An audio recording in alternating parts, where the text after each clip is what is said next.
sebagai anak buah, tinggal golok iblis Kui Kun yang masih hidup dan harus berjibaku melawan Ki Hok Bun sendirian. Bisakah dia? Yuk langsung saja disimak video berikut ini.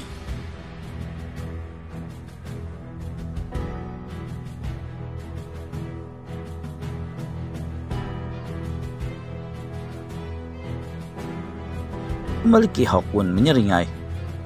Serah kamu bilang apa, yang jelas kau akan susul 4 anak buahmu. Mereka telah tak sabar menunggumu di neraka.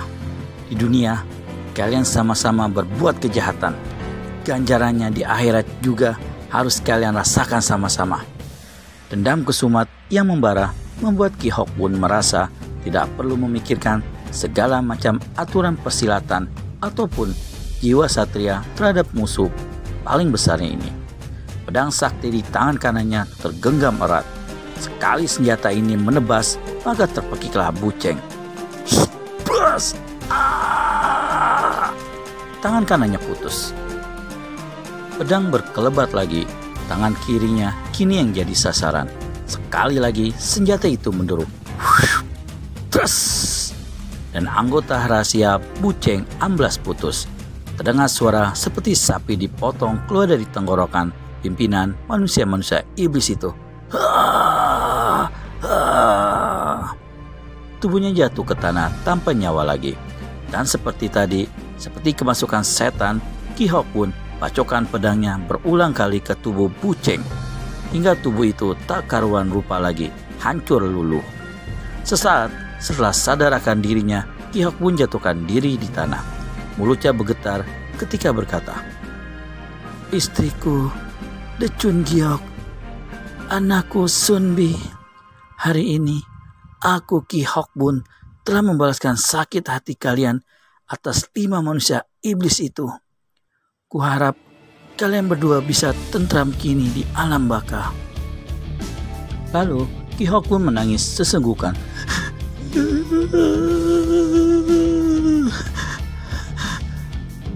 "Tuako, bangunlah," kata Wiro sambil memegang bahu saudara angkatnya itu. Perlahan-lahan Ki Hok Bun berdiri.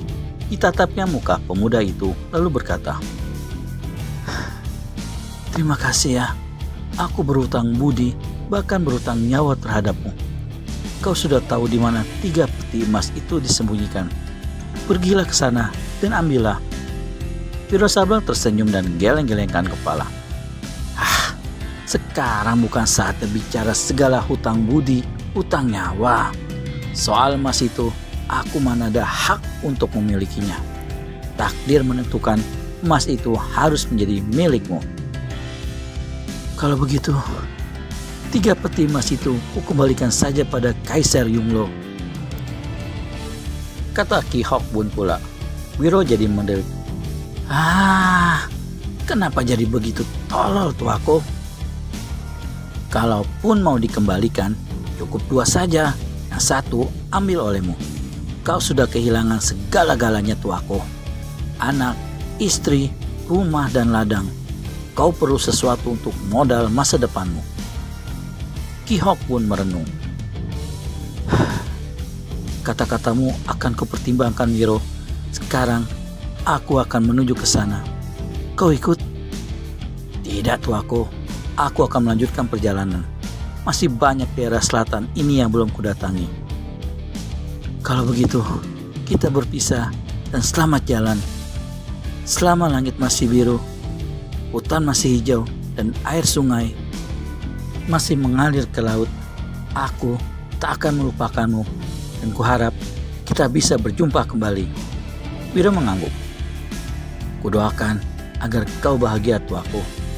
Keduanya saling rangkul beberapa ketika. Lalu Ki Hok Bun tinggalkan tempat itu lebih dulu. Wiro memperhatikan sampai saudara angkatnya itu lenyap di kejauhan. Setelah Ki Hok Bun tak kelihatan lagi, dia putar tubuh siap pula untuk pergi. Namun tiba-tiba satu tangan halus memegang lengannya.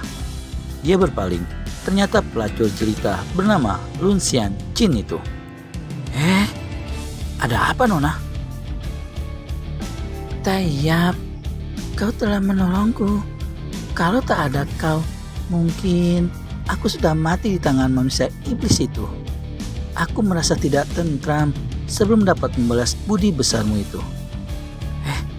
Aku tidak mengharapkan imbalan apa-apa loh. Terus terang, aku pun tak punya harta apa-apa.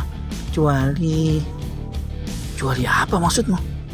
Lucian Chin membisikkan satu kata-kata mesra ke telinga Wiro.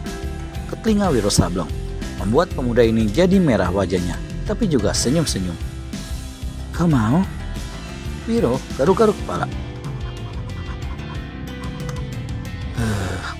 Siapa yang tak mau diajak bersenang-senang oleh perempuan secantik Lucian Chin ini?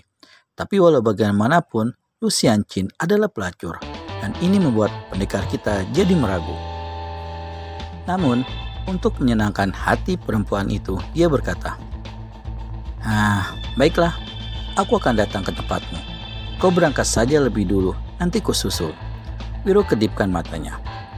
Lucian Chin tersenyum gembira dan setengah berlari tinggalkan tempat itu. Tamat. Terima kasih telah menonton video Wiro Sableng dengan judul 5 Iblis dari Nanking. Nantikan episode Wiro Sableng selanjutnya dengan judul Pendekar Pedang Akhirat. Jangan sampai terlewat. Untuk itu, segera subscribe dan tekan tombol lonceng untuk mendapat notifikasi video terbaru dari kami. Oh iya, bagi para kisanak yang ingin membaca online ataupun offline Wiro Sableng atau novel silat lainnya, bisa mengunjungi Negeri Para Pendekar Blogspot. Terima kasih dan sampai bertemu kembali.